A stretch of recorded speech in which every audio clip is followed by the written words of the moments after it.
或转换后的，我是无所不能的。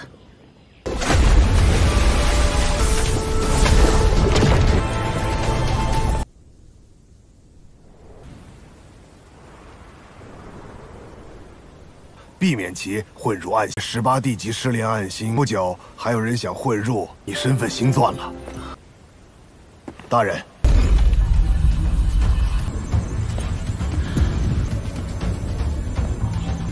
竟然！ Halo semuanya, selamat datang di Ruang Film. Bagaimana kabar kalian semua? Semoga selalu sehat dan baik-baik saja. Sesuai jadwal, jadi pada hari ini kita akan melanjutkan seri Stellar Transformation season yang kelima. Pada minggu kemarin, pertarungan sengit terjadi antara Shinyu dan para saudaranya menghadapi para kaisar immortal. Sebenarnya, Swansea tidak ingin bertarung dengan mereka karena ada master misterius. Tapi karena Jongyan tidak ingin pergi, mau tidak mau pertarungan terus saja terjadi. Kini Shinyu dan para saudaranya tidak lari lagi karena ada mudahnya mereka membuat para kaisar kesulitan. Bahkan di sini Shinyu berhasil melukai Feng Yu, sedangkan Hao Fei mampu menghabisi salah satu bawahan dari Jongyan. Tidak lupa Xiaohei juga berhasil membuat Jongyan terluka parah. Sayangnya mereka ini belum bisa menghabisi Jongyan karena dia berhasil melarikan diri. Tapi meskipun begitu, Shinyu sudah cukup puas dengan hasil pertarungan mereka. Karena dengan begitu, para kaisar tidak akan berani lagi berbuat apapun kepada mereka. Tidak begitu lama, Wulan tiba untuk membicarakan sesuatu dengan Shinyu. Tapi sebelum itu, kita dibawa ke kediaman Kaisar Feng Yu. Bisa terlihat kondisinya sama sekali tidak baik-baik saja setelah dilukai oleh Shinyu. Seberapa keras pun Feng Yu berusaha untuk berjalan, hal itu sangat sulit bagi dirinya. Sadar kondisi suaminya tidak baik-baik saja, Swansea berusaha untuk menyembuhkannya. Namun apapun yang ia lakukan, kondisi dari Feng Yu tetap tidak ada perubahan. Meskipun begitu, Swansea tetap berusaha supaya tidak terjadi sesuatu kepada suaminya. Feng Yu meminta untuk berhenti karena hal itu sudah sia-sia. Ia pun berharap agar istrinya tidak menyia-nyiakan lagi kekuatannya. Pada akhirnya, Feng Yu benar-benar sudah tidak mampu bertahan lagi.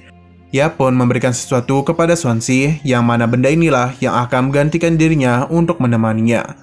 Meskipun sangat berat untuk melepaskan orang yang kita cintai, namun apapun yang terjadi, mau ataupun tidak mau, kita harus berusaha mengikhlaskannya. Sama halnya yang terjadi kepada Swansea dan Feng Yu ini. Feng Yu meminta maaf karena tidak bisa memenuhi janjinya kepada istrinya. Swansea pun mulai menyalahkan dirinya sendiri. Andai saja dia tidak terobsesi memiliki gulungan dewa mistik, mungkin hal itu tidak akan terjadi. Feng Yu meminta agar Swansea tidak membalaskan dendam karena dia tahu betul ketiga saudara itu sudah jauh lebih kuat dari mereka. Jadi dia hanya bisa berharap Swansea bisa menjaga diri dengan baik. Pada akhirnya perpisahan pun terjadi di antara mereka.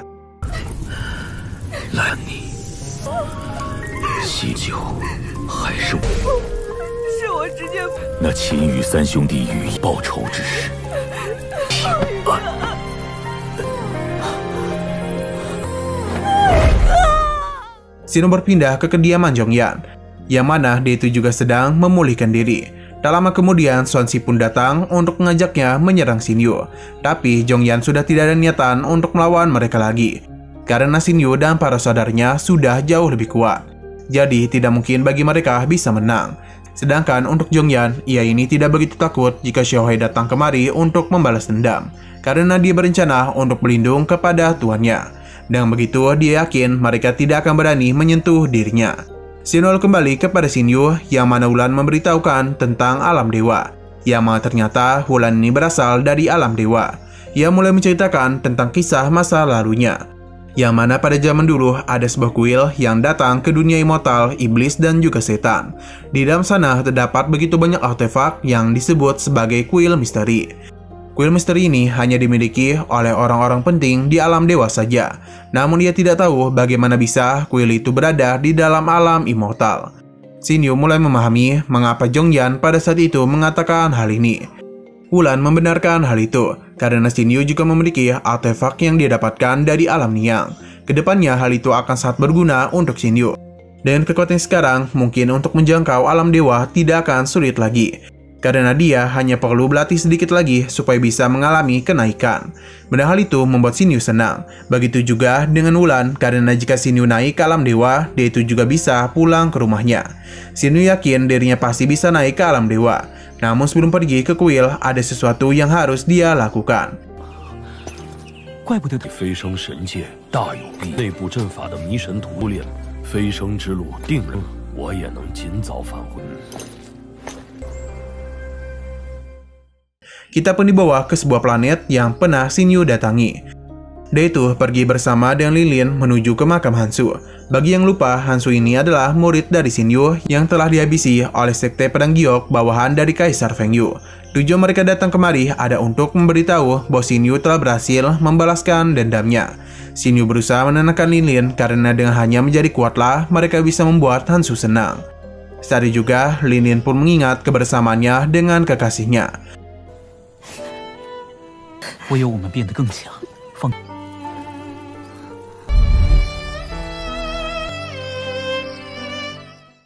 Lilin mulai mengerti apa yang Xinyu katakan. Jadi, dia itu akan menjadi lebih kuat lagi supaya Hansu bisa menjadi lebih tenang.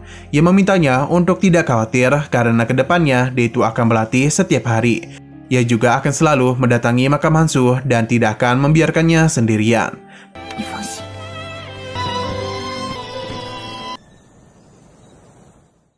Lilin pun berpamitan kepadanya. Apalagi dia merasa Xinyu memiliki sesuatu yang ingin dia bicarakan. Setelah dia pergi, Xinyu masih tidak terima dengan kematian dari muridnya itu. Andai saja saat itu dirinya telah sekuat ini, mungkin Hansu akan baik-baik saja. Ia juga mulai bercerita tentang betapa hebatnya Wulan yang merupakan binatang roh dari alam dewa. Bahkan kekuatan itu melebihi para kaisar. Xinyu berjanji dirinya tidak akan membiarkan orang-orang yang dia sayangi terluka lagi. Maka karena itulah dia ini akan menjadi lebih kuat lagi. Apalagi dia ini masih harus menemui seseorang yang sangat dia cintai. Namun dia penasaran di manakah Jiang Li sekarang. Apalagi Paman Lan hanya memberitahu bahwa dengan membuka semua alam Jianglan lah dirinya baru bisa menemui kekasihnya. Tapi Xinyu merasa dirinya ini sudah bertambah kuat, namun mengapa lapisan kedua dari alam Jianglan tidak kunjung terbuka. Xinyu mulai merasa apakah semua ini akan terbuka ketika dia berada di alam dewa. Jadi hanya dengan kekuatan di luar alam dewa saja dirinya baru bisa membuka lapisan kedua. Dan mungkin lapisan ketiga yang dibicarakan oleh Paman Lan adalah alam dewa itu sendiri. Jadi dengan begitu dirinya baru bisa bertemu dengan Jiang Lin. Pada akhirnya Xinyu paham bahwa saat ini Jiang Lin pasti sedang berada di alam para dewa. Karena Xinyu sudah tahu tujuannya akan kemana, jadi ia pun kembali berkumpul bersama keluarganya. Ia tahu betul saat ini penghalang sudah menghilang. Jadi dia berharap agar mereka bisa masuk kembali ke alam Jianglan. Haitong sangat senang karena dengan begitu mereka bisa bersama setiap hari. Jadi ketika dia bosan, Hao Fei ini bisa bermain dengannya. Hao Fei yang pada awalnya senang langsung menjadi kesal karena Haitong hanya ingin bermain bersamanya ketika dia sedang bosan saja. Haitong pun mencoba untuk menghibur pamannya itu. Karena Hao Fei masih kesal, jadi Haitong meminta pamannya untuk mengajar Hao Fei. Xinyu paham dan akan menghukumnya. 空有危险。这样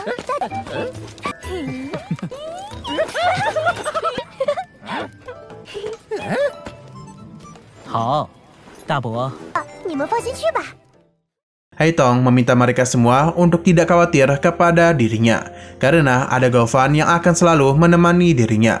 Berhubung mereka sudah bersiap-siap, jadi Xiaohei mengajak Xinyu untuk segera pergi ke kuil misteri. Di tengah perjalanan ini, Xinyu merasakan sesuatu yang aneh, yang mana mereka pun melihat adanya sebuah celah ruang. Xinyu berusaha untuk memeriksanya, dan ternyata di dalam sana terdapat kekuatan yang mengerikan. Xinyu yakin itu pasti adalah pintu masuk ke kuil misteri. 大哥，这啥情况？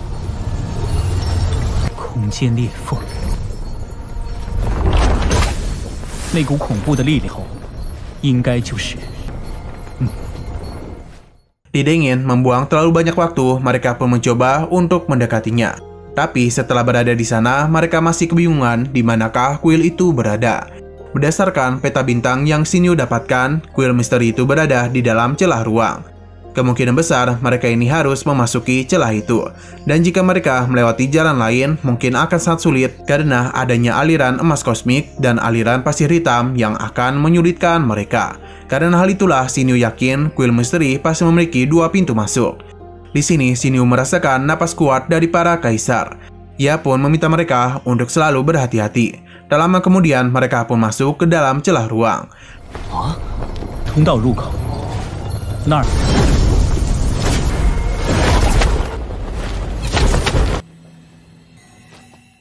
Dugaan Xinyu ternyata memang benar karena celah ruang itu adalah salah satu dari jalan masuk menuju kuil misteri. Baru saja tiba, mereka langsung dikejutkan dengan pintu masuk. Xinyu cukup kebingungan karena dia yakin pintu itu seharusnya aktif, namun mengapa bagian ini diblokir. Aofei merasa adanya beberapa kekuatan. Tak begitu lama, orang-orang di balik pintu ini meminta mereka untuk segera pergi.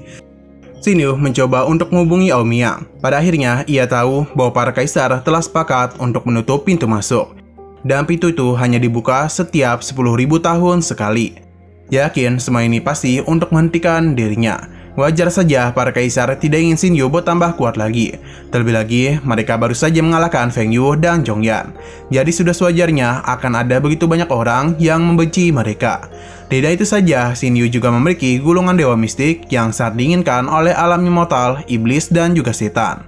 Xiaohe menanyakan apakah mereka harus menunggu sampai pintu itu terbuka.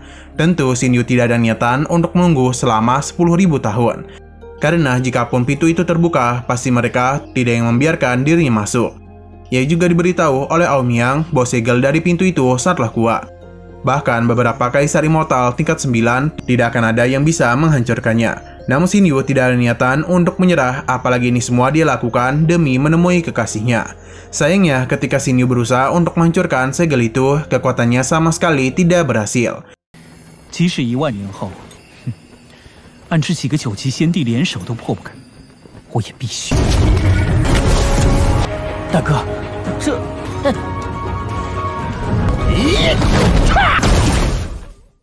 ……Aofei pun juga berusaha untuk mencoba, namun hasilnya tetap sama.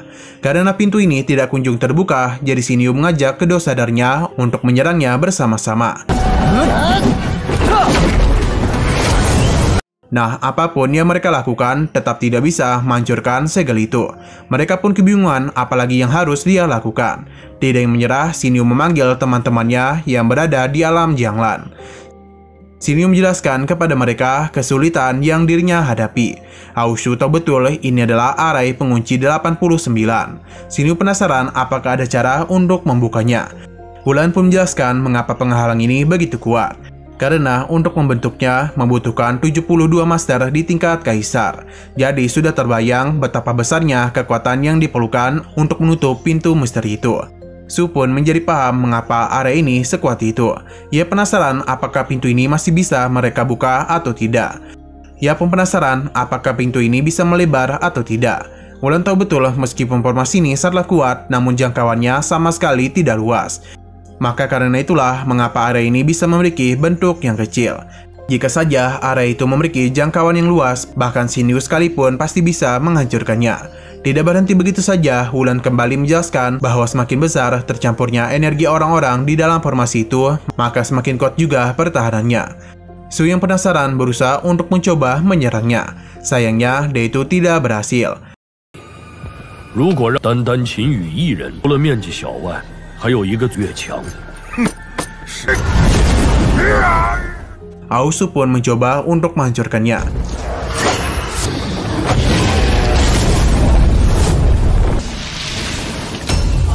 Meskipun terlihat sangat menjanjikan, tapi nyatanya hal itu masih belum bisa menghancurkan pintu ini. Wulan juga mencoba dengan melancarkan serangan. Hal itu sempat membuat mereka terkejut. Namun nyatanya dia juga tidak berhasil. Karena Wulan juga gagal, maka tidak ada satupun di antara mereka yang bisa menghancurkan formasi ini. Tapi meskipun begitu, Wulan memintanya untuk tidak menyerah. Jadi dia pun mengajak mereka semua untuk bersama-sama menghancurkan formasi ini. Xinyu paham dan akan bekerjasama dengan mereka.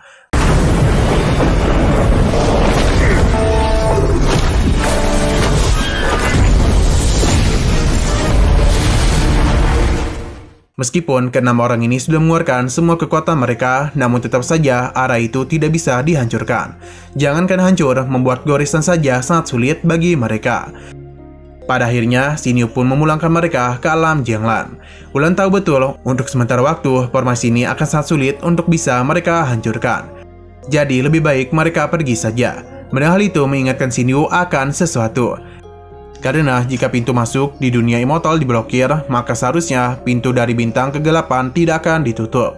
Wulan merasa itu ada benarnya, tapi dia mengingatkan betapa sulitnya memasuki bintang kegelapan.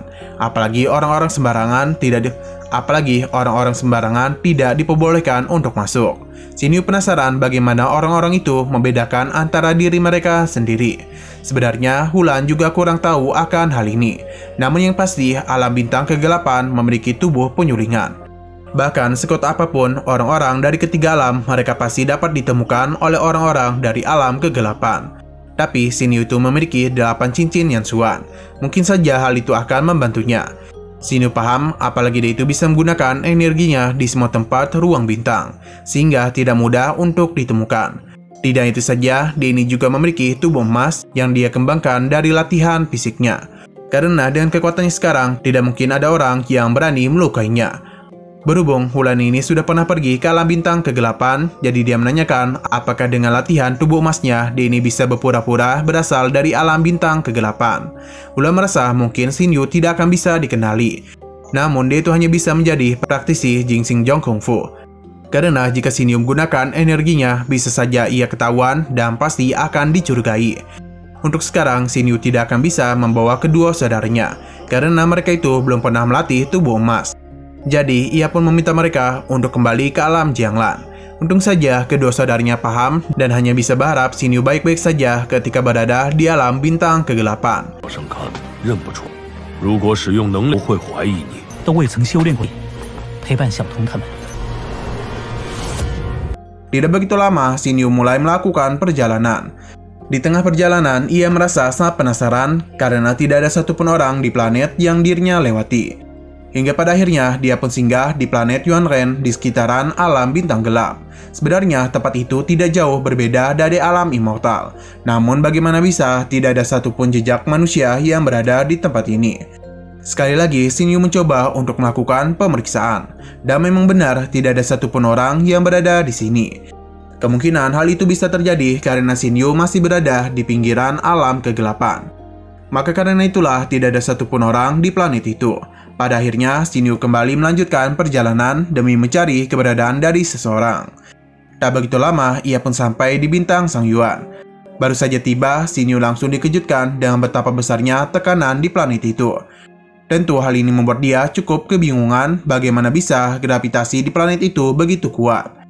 Bahkan ini 300 kali lipat lebih berat dari berbagai planet yang pernah dirinya datangi. Untung saja dengan kekuatannya, Xinyu masih mampu menahan tekanan gravitasi itu.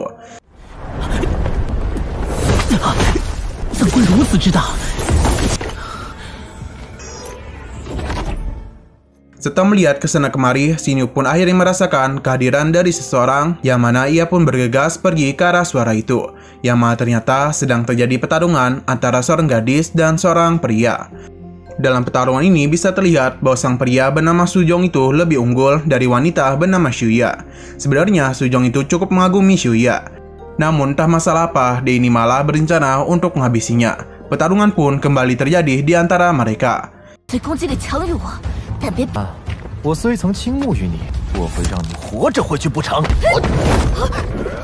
Xiuya tidak menduga betapa kejamnya Suzhong itu. Bagaimana tidak, Suzhong itu yang mengambil hasil perburuannya. Andai saja sebelumnya dia ini tidak terluka, mungkin Suzhong tidak akan berani menyerang dirinya. Suzhong membenarkan semua itu, karena niat awalnya memang ingin menunggu Xiuya mengalahkan binatang buas itu. Jadi ketika dia sudah kelelahan, barulah Suzhong mengalahkannya. Dan juga mendapatkan hasil perburuannya. Ia sangat senang karena bisa mendapatkan dua keuntungan sekaligus, yakni menghabisi Xiuya dan juga mendapatkan inti emas yang berhasil Xiuya dapatkan dari mengalahkan binatang buas. Ia pun meminta Xiuya untuk menyerahkan inti emas itu kepadanya, karena dengan begitu ia akan menghabisinya tanpa meninggalkan rasa sakit. Mendengar penolakan dari Xiuya, Suzhong pun berencana untuk langsung menghabisinya. Berhubung serangannya masih bisa ditahan, jadi Suzhong ingin menghabisinya secara perlahan-lahan.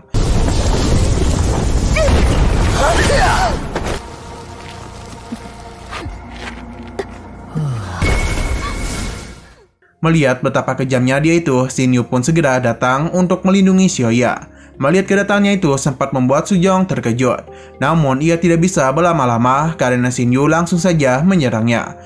Dengan menggunakan teknik pencarian jiwa, Xinyu mulai mencari tahu tentang bintang di alam gelap. yang mana di sana terdapat 9 domain bintang. 3 bintang yang dihuni sering dipanggil sebagai bintang Rioni, sedangkan orang-orang dari alam bintang disebut sebagai Yuan Dongxing. Populasi di alam bintang gelap tidaklah banyak. Bahkan di wilayah bintang 3 saja hanya dihuni oleh 30 juta orang saja. Sedangkan untuk kekuatan di tempat ini dibagi menjadi kelas raja dan kelas kaisar. Hal ini tentu tidak jauh berbeda dengan alam immortal. Tapi sayangnya dengan populasi yang tidak banyak dan juga alam yang tidak bagus, jadi hanya ada beberapa praktisi saja. Namun setiap planet yang berpenghuni pasti ada sesepuh penjaga yang berada di tingkat kaisar. Hal itu dilakukan agar para warga bisa dilindungi dari bencana besar. Selain itu, bidang bintang 3 juga memiliki bintang sucinya sendiri. Para master yang berada di tingkat setengah kaisar akan selalu berkumpul di markas bintang suci, yang mana di sana ada 3.000 lebih praktisi. Setelah mendapatkan begitu banyak informasi, Xinyu langsung saja menghabisinya. Xinyu cukup terkejut mendengar semua itu, karena jika dibandingkan dengan praktisi di alam immortal, maka alam bintang gelap memiliki praktisi yang jauh lebih banyak. Melihat Sujong telah meninggal, Xuya pun ikut senang. Dia berterima kasih kepada Xinyu karena telah menyelamatkan dirinya. Xinyu meminta untuk tidak terlalu sopan kepadanya. Ia pun mulai penasaran dengan inti emas yang sejak tadi mereka perebutkan. Mendengar hal itu, Xiaoya pun yakin bahwa pria di hadapannya pasti baru pertama kali datang ke planet Sangyun. Xinyu membenarkan hal itu. Walaupun Denny sudah sering bepergian ke beberapa planet, namun baru kali inilah dia datang ke Sangyun. Jadi ia masih kurang memahami tentang alam bintang kegelapan. Xuya mulai menjelaskan bahwa inti emas berasal dari binatang logam. Para binatang itu sering ditemui di medan bintang Jinxingjong. Sesuai dengan namanya, seluruh tubuh hewan itu berasal dari logam. Xuya juga memberitahu di planet lainnya juga memiliki binatang tersendiri. Seperti binatang Yuandong, di medan bintang Blackjong terdapat binatang api yang terbuat dari kristal energi atribut api. Di bintang Beiyanjong juga terdapat binatang es yang mana seluruh tubuhnya juga terbuat dari es. Akhirnya Xinyu mulai paham, jadi ketiga tempat itu dibagi berdasarkan dengan demonisasinya. Yang mana Jinxingjong, Heiyanjong, dan Beiyanjong adalah 3 pengendali kekuatan utama di 3 bintang. Sedangkan para penduduk tinggal di medan gravitasi yang besar. Bahkan bayi yang baru saja lahir tidak hanya menanggung beban kehidupan, namun juga menanggung gravitasi yang kuat. Meskipun terlihat sangat kejam, tapi dengan semua itu, kekuatan dari para penduduk akan jauh lebih kuat. Seperti Xiaoya ini. Walaupun dia ini baru berlatih kurang dari 100 tahun, namun dia sudah berada di tingkat raja. Hal itu bisa terjadi karena cepatnya kultivasi yang ia miliki. Sedangkan untuk Xinyu, ia ini kurang begitu tahu. Tapi Xuya yakin kekuatan Xinyu telah berada di bintang Giok 18. Xinyu tidak membenarkan hal itu dan meminta Xuya untuk bersiaga karena dia telah merasakan kehadiran dari 3 binatang logam. Xinyu merasa ketiga binatang logam itu berada di kelas raja. Mendengar hal ini membuat Xiaoya cukup terkejut. Xinyu menenangkannya karena dia itu akan mengawasi pertarungannya. Namun sebelum pergi, Xinyu lebih dulu menyembuhkan Xiaoya. Tak begitu lama, ketiga binatang logam pun muncul dan menghadapi Xiaoya. 难道是18星王级？速度很快，是龙级。还3只？放心。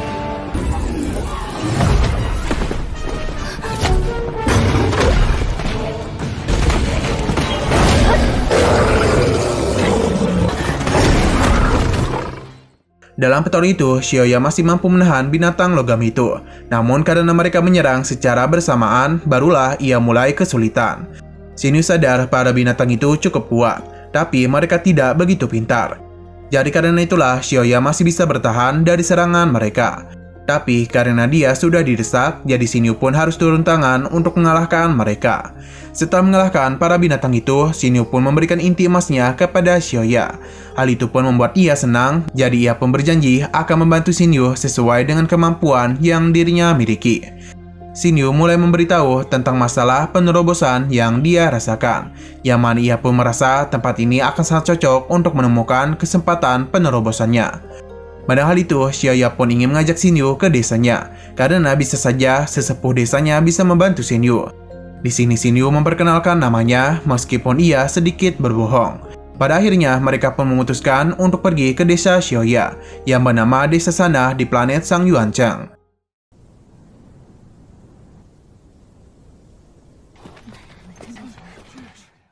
Baru saja tiba, Xiaoya pun bertemu dengan beberapa orang. yang mana mereka cukup khawatir dengan kondisinya, karena Xiaoya ini sudah pergi lebih dari sebulan. Xiaoya memperlihatkan inti emas yang baru saja ia dapatkan.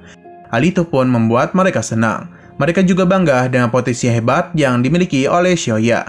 Namun di sini mereka penasaran dengan identitas dari pria di sebelahnya. Xiaoya pun menjelaskan mengenai jebakan dari Suzhong dari desa Jianyang. Namun untung saja berkat bantuan Xin Yu, dirinya masih bisa selamat. Mendengar hal itu, ketiga orang ini pun berterima kasih banyak kepadanya dan meminta Xiaoya untuk membalas budinya. Bahkan mereka berjanji seluruh desa akan membantu Xin Yu. Xiaoya paham dan akan menjamu Xin Yu dengan baik. Malamnya, ketika mereka sedang beristirahat, Xiaoya kembali berterima kasih atas bantuan sebelumnya. Dia merasa semua itu tidak akan mungkin bisa dirinya balas. Xin Yu meminta untuk tidak terlalu memikirkan hal itu. Malahan dia meminta Xiaoya untuk berlatih lagi. Dan lebih baik untuk saat ini dia lebih fokus dalam penyembuhan lukanya. Terlebih lagi, Xin Yu juga akan kembali berlatih. Jadi ketika Xiaoya sudah sembuh, barulah mereka menemui para tetua. Xiaoya paham dan ia pun memutuskan untuk tidak mengganggu Xin Yu. Xin Yu merasa sangat lega karena berkat teknik pencari jiwanya, dia itu sudah mengetahui lebih banyak mengenai informasi di alam bintang gelap. Karena jika tidak, hal itu malah akan membahayakan dirinya. Ia juga telah mengetahui tentang 36 percobaan bintang gelap, yang mana di sana terdapat begitu banyak monster binatang kelas kaisar.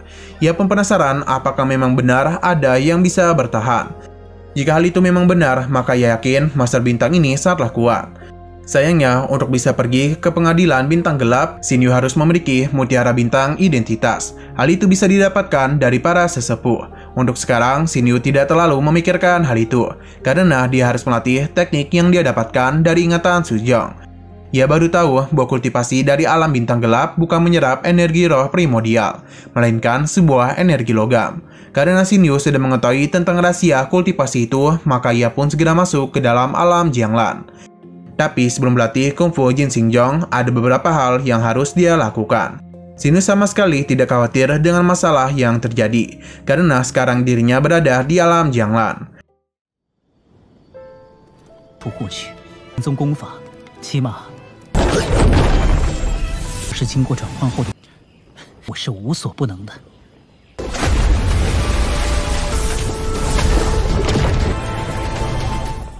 Ketika Xin Yu sedang melatih, kita dibawa keluar yang mana Xin Feng yang adalah kepala desa Jianyang membawa para masternya ke desa sana. Alasan mereka kemari adalah untuk menemui Xiaoya, karena dia tahu betul bahwa Xiaoya sudah menghabisi Suzhong. Ia tidak habis pikir mengapa Xiaoya melakukan hal itu, padahal desa mereka tidaklah bermusuhan. Terlebih lagi, Suzhong itu sangatlah mengagumi Xiaoya. Meskipun Xiaoya itu telah menolak Suzhong, namun bagaimana bisa dia tega menghabisinya? Xiaoya tidak membenarkan hal itu. Ia pun mulai menjelaskan bahwa Suzhong telah menipu dirinya. Jadi ketika dia terluka, Suzhong berencana untuk menghabisi dirinya hanya untuk mendapatkan inti emas. Andai saja dia yang mati, mungkin desanya lah yang akan pergi ke desa Jianyang untuk mencari keadilan atas kematiannya. Xin Feng masih belum percaya dan malahan ia merasa Xiaoya telah membalikan fakta. Ia pun yakin Suzhong tidak akan mungkin melakukan tindakan kejam itu. Sebenarnya Xin Feng juga tidak yakin Xiaoya akan melakukan hal itu. Namun karena Suzhong sudah mati, ia pun mulai percaya bahwa Xiaoya ada orang yang sangat licik. Seberapa keras pun Xiaoya memberitahu kebenarannya, tapi Xin Feng dan para warga Jianyang tidak percaya kepadanya. Ia pun meminta Xiaoya untuk membayar perbuatannya itu. Tak begitu lama, Xin Yu pun muncul. Dia bisa menjamin apa yang dikatakan oleh Xiaoya adalah sebuah kebenaran.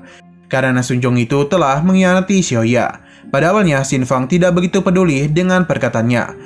Namun ketika melihat kekuatan dari Xin Yu, ia pun sangat terkejut. Sadar juga, ia pun tidak ada niatan untuk meragukan perkataan dari Xin Yu. Tapi meskipun begitu, dia masih tidak percaya bahwa Suzhong bisa melakukan hal itu. Xiaoya merasa ini semua adalah kesalahan mereka yang tidak bisa mengatur Suzhong dengan baik. Bisa saja Suzhong ini sudah sering melakukan hal itu kepada teman-temannya. Dan seharusnya Xin Feng tidak menuduh mereka yang tidak-tidak. Padahal kesalahan ada pada diri mereka sendiri. Pada saat juga, Xin Yu merasakan sesuatu di desa Jianyang, yang mana bisa terlihat bahwa para warga sedang berlatih. Namun tak lama kemudian, para binatang logam dan jumlah yang sangat banyak mulai datang untuk menyerang desa itu. 如今他那村的人上门去你那边，我根本无法相信是旭宗所为。大家练的都不错，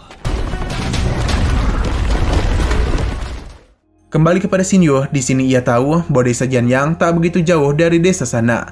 Namun saat ini ada sekelompok binatang logam yang datang untuk menyerang desa Jianyang. Setidaknya jumlah mereka itu sekitar 1000. Qin Feng tidak begitu mempermasalahkannya karena mereka pasti akan dengan mudah menghabisinya. Xinyu menyarankan untuk tidak terlalu percaya diri. Wajar bagi Qin Feng tidak takut karena memburu binatang logam adalah keseharian mereka. Jadi jikapun ada 1000 binatang logam yang datang, semua itu tidaklah masalah. Xinyu paham, namun bagaimana jika mereka tidak mampu mengatasinya? Yang ternyata di desa Jianyang sudah ada sesepuh.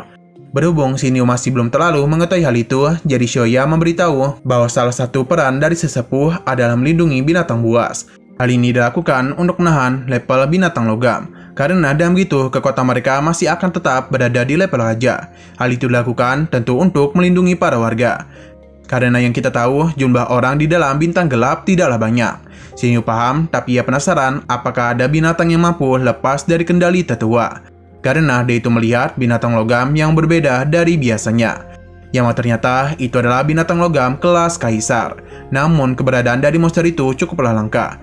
Dan kekuatannya 2 kali lipat lebih tinggi dari binatang logam tingkat raja. Tidak hanya itu saja, namun pola pikirnya juga berbeda. Sangat mudah bagi para binatang itu untuk menghabisi begitu banyak praktisi. Dalam beberapa ratus tahun terakhir, ada beberapa binatang logam kaisar yang muncul. Dan karena hal itu jugalah dibentuknya tim khusus untuk menangani binatang logam tingkat kaisar. Di bawah kendali mereka, monster tingkat kaisar tidak begitu berbahaya. Namun untuk saat ini sudah lama mereka tidak mendengar tentang binatang kaisar. Xinyu sekali lagi meminta mereka untuk tidak terlalu percaya diri, karena binatang yang ia rasakan memiliki kekuatan yang berbeda. Sontak saja hal itu membuat Qin Feng panik dan mereka pun memutuskan untuk kembali ke desa Jianyang. Xinyu berpindah ke desa Jianyang. Para binatang ini mulai melancarkan serangan, yang ternyata mereka dipimpin langsung oleh binatang logam tingkat kaisar.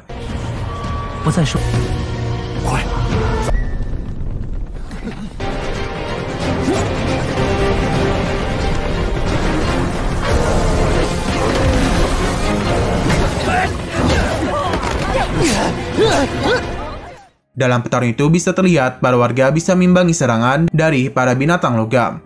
Namun yang menjadi masalah adalah jumlah mereka yang sangat banyak, sedangkan penduduk desa bisa dihitung makai jari. Untung saja tak begitu lama Qin Feng muncul untuk melindungi para warganya. Dan kekuatan yang Qin Feng miliki menghabisi para binatang logam tak begitu sulit. Namun ia sepertinya lengah karena pada saat juga binatang logam tingkat kaisar mulai melancarkan serangan.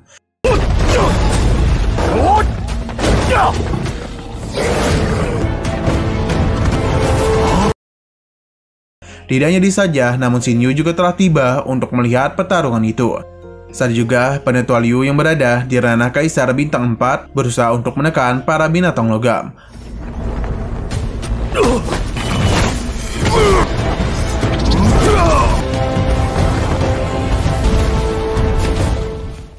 Hal itu sempat berhasil, tapi kekuatan Liu sama sekali tidak mempan kepada salah satu binatang logam yang mana dia itu berada di ranah Kaisar Bintang tingkat 7. Liu tidak takut dengan hal itu. Ia pun tetap berusaha untuk memberikan ancaman kepada para binatang ini. Namun binatang logam tingkat Kaisar itu tidak mau menurutinya dan kembali memulai pertarungan.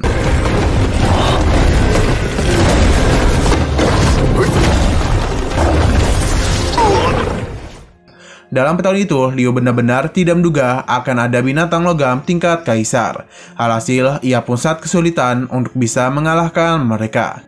Ternyata, binatang kaisar itu bisa berbicara. Ia pun meminta penetua Shang Yuanxin Liutong untuk menyingkir. Karena dia itu bukanlah tandingannya. Jadi lebih baik dia itu menyerah saja daripada harus membuang-buang waktu. Ia berjanji akan membuat semua umat manusia di planet Sang Yuan bernasib sama dengannya. Penetua Liu tidak ada niatan untuk mundur, apalagi dia tahu tak lama lagi tim penegak hukum akan datang kemari. Bukannya takut, binatang ini hanya tertawa karena dia tahu tim khusus tidak akan datang kemari. Tidak yang membuang waktu, ia pun kembali melancarkan serangan.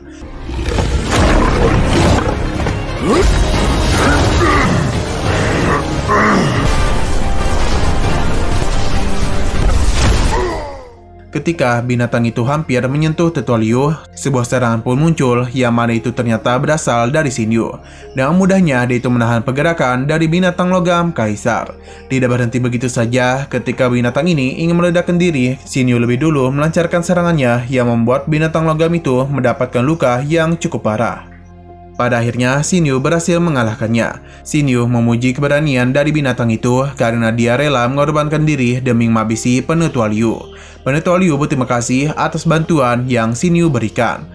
Ia pun memperkenalkan dirinya dan ingin tahu nama pria yang telah menyelamatkan nyawanya. Xinyu pun mulai memperkenalkan dirinya.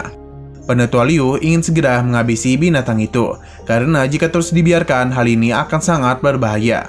Xinyu paham, namun ketika dia ingin menghabisinya, binatang logam kembali melancarkan serangan. Hal itu dia lakukan untuk melarikan diri, tapi dengan mudahnya Xinyu mengejeknya dan mengalahkan binatang logam kaisar.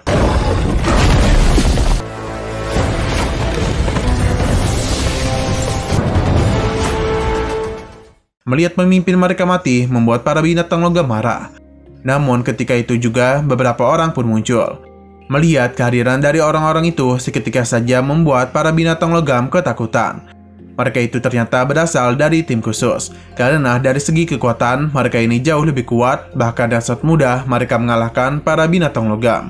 Wen Feng yang ada pemimpin pasukan itu ternyata sudah berada di ranah Kaisar Bintang 15. Jadi wajar saja betapa mudahnya mereka mengalahkan para binatang logam.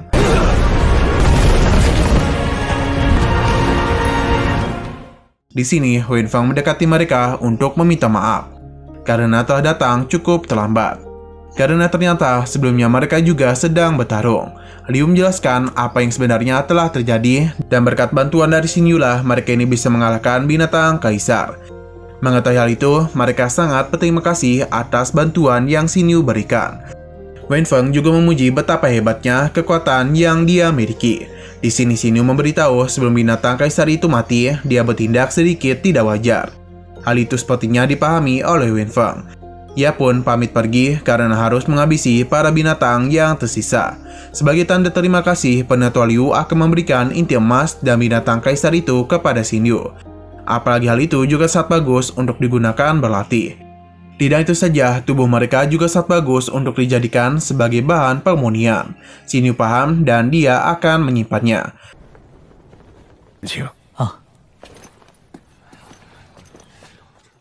Tak begitu lama, mereka pun kembali pergi ke kota sana. Melihat kehadiran mereka membuat para warga senang. Sekali lagi, Penetua Liu memberitahu betapa berjasanya Xinyu dalam mengalahkan binatang kaisar. Para warga sangat berterima kasih karena Xinyu telah melindungi desa mereka. Di sini, Xinyu pun memanggil Xiuya ke depan, yang mana dia berencana untuk memberikannya hadiah. Hal itu ia lakukan untuk membalas perbuatan Xiuya kepadanya. Melihat wujud dari binatang logam kaisar membuat mereka terkejut. Di sini, Xinyu pun mengeluarkan inti emasnya untuk diberikan kepada Xiuya. Xiuya menjadi sangat senang karena bagaimanapun inti emas ini sangatlah langka dan juga kuat. Sedangkan untuk tubuh binatang ini akan dia berikan kepada Penetua Liu. Dan ini dia berharap agar Penetua Liu bisa melatih Xiuya dan baik. Penetua Liu berjanji akan melakukan yang terbaik. Tidak hanya dia saja, namun Xiuya juga mengatakan hal yang sama. Berhubung Xinyu memiliki sebuah permintaan, jadi dia berharap agar Tetua Liu mau membawanya masuk ke dalam tempatnya. Xiuya penasaran sebenarnya apa yang ingin Xinyu bicarakan dengan Penetua Liu. 长老，我有。 请。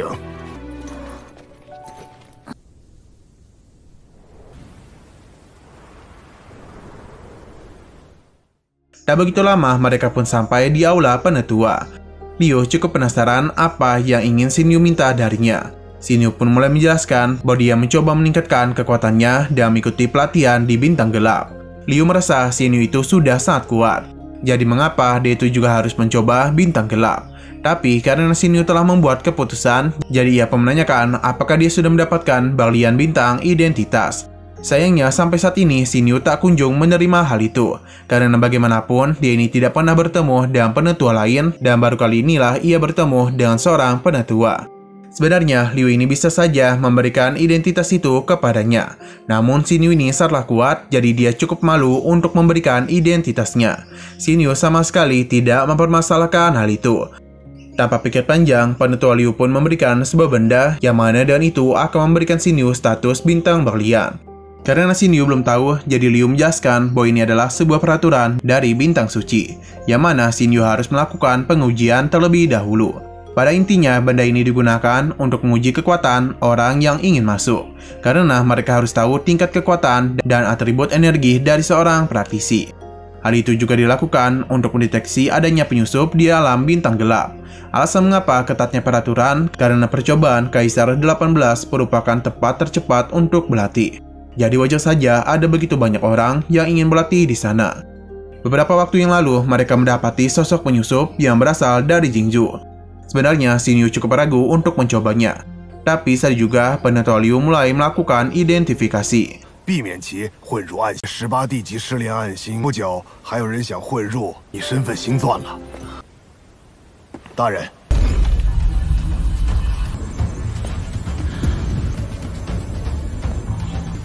竟然！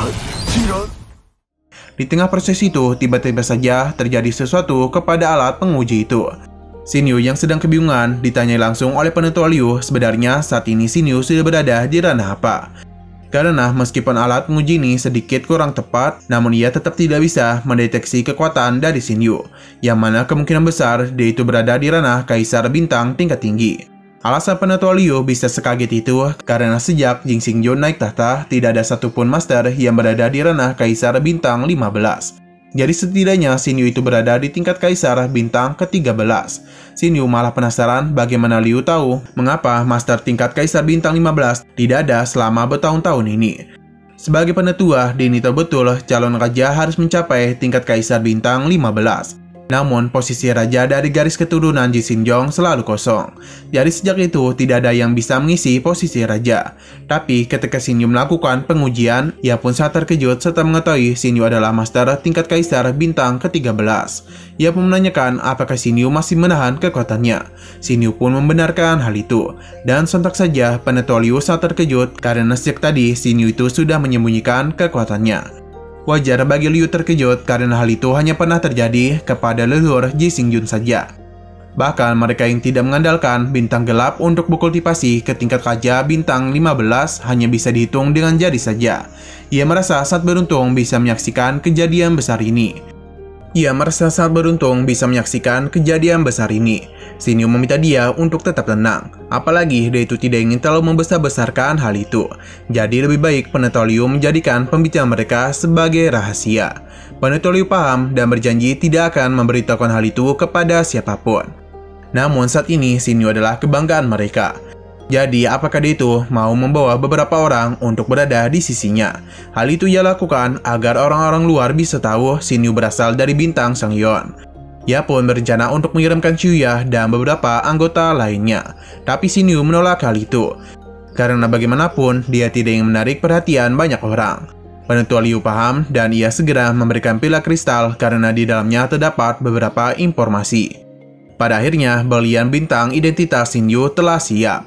Untuk mengaksesnya, Xinyu itu hanya perlu setetes darah saja. Setelah mendapatkan berlian identitas, Xinyu kembali menanyakan apakah dengan begini dirinya sudah bisa masuk ke dalam kuil misteri. Sayangnya hal itu ternyata masih belum cukup, karena untuk masuk ke aula misteri masih ada ujian yang harus mereka selesaikan. Pertama-tama, Xinyu harus mencapai Holy Star of the Real atau percobaan Science Star. Percobaan itu ada sebuah tempat yang sangat diperlukan untuk pergi ke uji coba bintang gelap. Untung saja Kapten Wanfeng akan kembali melapor, jadi lebih baik Xinyu pergi bersamanya. 就修炼到16星地级的只有一。钢人啊，刘星大人，刘星大人，身份星啊，刘星大人您客气。长老，星大人想去迷神殿，除了身份星钻之外，试炼圣星是前往试。又有何可惊奇之处？ Xinyu berpindah keluar, yang mana Xinyu dan Penetua Liu sedang menunggu kedatangan dari Wanfeng. Tak begitu lama, ia pun datang. Tidak ingin mengganggu pembicaraan mereka, Liu pun pergi meninggalkan mereka. Di sini, Wanfeng pun melepaskan topengnya. Hal itu dia lakukan sebagai tanda bahwa dia mengakui betapa kuatnya Xinyu ini. Tapi dia penasaran mengapa Xinyu tidak pergi ke bintang suci saja. Bukannya menjawab, Xinyu malah penasaran mengapa Wanfeng lebih memilih menjadi kapten tim penegak hukum daripada menjadi Jin Xingjun. Ternyata Wanfeng itu sangatlah mau. karena Ji Xingjun merupakan status yang terhormat. Namun ia tidak bisa menerima status itu karena dia hanya baru-baru ini saja menembus peringkat kaisar bintang 15. Apalagi saat itu sudah ada Master Super yang diangkat menjadi Ji Xingjun selanjutnya. Maka karena itulah ia memilih menjadi tim penegak hukum saja. Hal ini malah membuat Xin Yu kebingungan karena Penetua Liu sudah memberitahu posisi Ji Xingjun sudah lama kosong. Yang ternyata Penetua Liu tertinggal berita terbaru. Xin Yu penasaran betapa kuatnya orang yang telah menjadi Ji Xingjun itu. Yang ternyata orang ini sangatlah kuat, bahkan dia itu telah lulus uji coba tingkat kaisar bintang 18. Wen Feng penasaran apakah ada praktisi yang bisa melewati rekor dari Ji Xingjun saat ini. Xin Yu merasa pengujian di alam ini tidak begitu bagus. Karena jika mereka mengikuti ujian tingkat kaisar bintang 18 dan saat itu masih hidup, mungkin nama mereka akan terkenal di penjuru alam gelap. Ia pun saat menunggu Wan Feng memasuki ujian itu. Nah, di tengah pembicaraan mereka, pada saat juga binatang logam tingkat kaisar kembali muncul. Yang mana ternyata dia itu adalah saudara dari binatang logam yang sebelumnya telah Xin Yu habisi. Ia yakin kedatangan dari binatang itu pasti ingin membalas dendam. Xin Yu tak begitu takut dan langsung saja mengajar kedua binatang itu. 不行了，便是有了18星地级的实力，地级金属兽来了，是上次被你所杀的那只。还真有送上门的。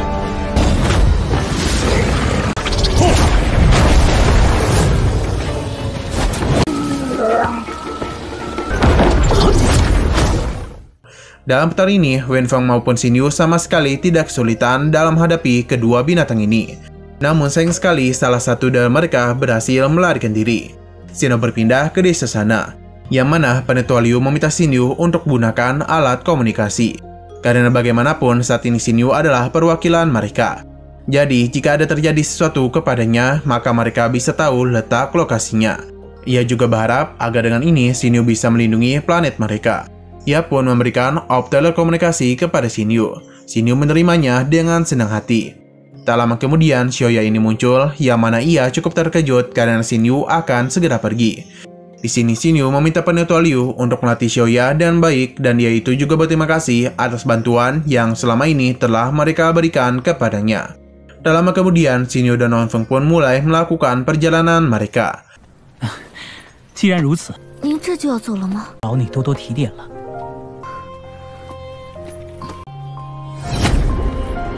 Nah, sayang sekali episode pada hari ini harus bersambung dulu. Namun seperti biasa, kita akan melihat preview bagian selanjutnya. Yang mana kemungkinan besar Xin Yu akan segera memulai ujian kaisar bintang 18-nya. Hal ini Xin Yu lakukan demi memasuki aula misterius. Sayangnya dalam ujian itu sepertinya tidak akan semudah yang Xin Yu kira. Namun berkat sikap pantang menyerah yang ia miliki, pelan-pelan ia mulai menyelesaikan ujian itu. Nah, bisa terlihat ada sebuah pedang misterius yang berada di tempat itu. Wulan yang juga berada di sana sepertinya mengetahui sesuatu. Kemungkinan Wulan juga yang meminta Xin Yu untuk segera berkultivasi di tempat itu. Sepertinya kemampuan Xin Yu kembali meningkat karena di dalam sparringnya dan kedua saudaranya, dia itu sama sekali tidaklah kesulitan. Oke, sekian dulu pada video kali ini. Untuk video selanjutnya akan hadir pada minggu depan. Jadi bagi kalian yang ingin mengikuti series ini, langsung klik subscribe dan aktifkan loncengnya. Oke, terima kasih yang sudah menonton video sampai habis. Jika kalian suka pada video ini, klik like dan share ke teman-teman kalian tentang channel ini. Dan ditunggu aja kelanjutannya. Oke, sampai jumpa di video selanjutnya.